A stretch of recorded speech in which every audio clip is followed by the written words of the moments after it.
তো গাইজ আজকে এই যে এটার মধ্যে এই মসগুলো দিব। আমার গাপ্পি ফিশ গুলারে চিন্তা করলাম একটু সুন্দর করে ডেকোরেট করে রাখি। বলছিলাম অ্যাকোরিয়াম আনবো, কিন্তু বাসার থেকে এখন আনতে দিবে না, আর কয়েকদিন পর আনবো দেখি। এখন তাই ভাবলাম যে এটার মধ্যে একটু সুন্দর করে ডেকোরেট করে রাখি।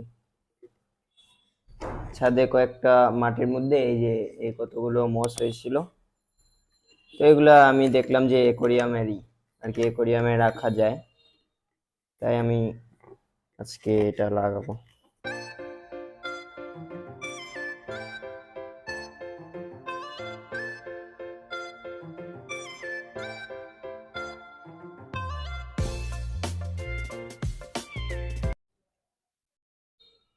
তো গাইস পানিটা সেট হয়ে গেছে মোটামুটি, এখন মাছগুলো ঢেলে দিব। তার আগে মাছটা অ্যাক্লিমেট করতে হবে, একটু নতুন পানি দিছি।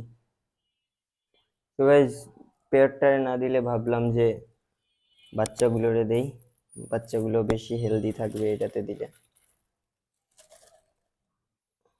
টোটাল 9টা বাচ্চা আছে এখানে, দেখেন কত বড় বড় ডাইনোসর বাচ্চার মতন।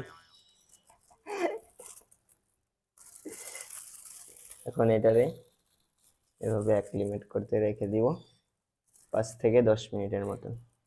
তো গাইজ এখন মাছগুলোরে ঢেলে দিব আবারও, বাচ্চাগুলোরে, মাছের বাচ্চা একই তো।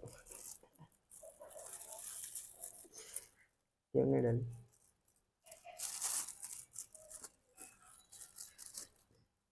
জানি যেত। বিসমিল্লাহ। পানিটা আরো ক্লিয়ার হবে একটু পরে, এখন পানিটা ঢালছি তো নিচের থেকে ময়লাটা উপরে এসে পড়ছে। তো গাইজ পানিটা কিন্তু এখন ভালোই ক্লিয়ার হয়েছে আগের থেকে, আর মাছের বাচ্চাগুলো নিচে নিচে ঘুরতেছে মসের সামনে সামনে, মনে হইতাছে যে ভালোই লাগতেছে তাদের।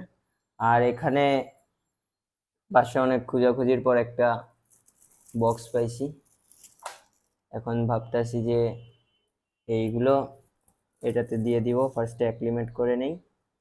এটাতে পানি দেওয়া শেষ, এখন কতক্ষণ অ্যাক্লিমেট হোক, তারপর মাছগুলো ছেড়ে দিব। তো গাইস মাছটাকে এখানে ছেড়ে দেই এখন।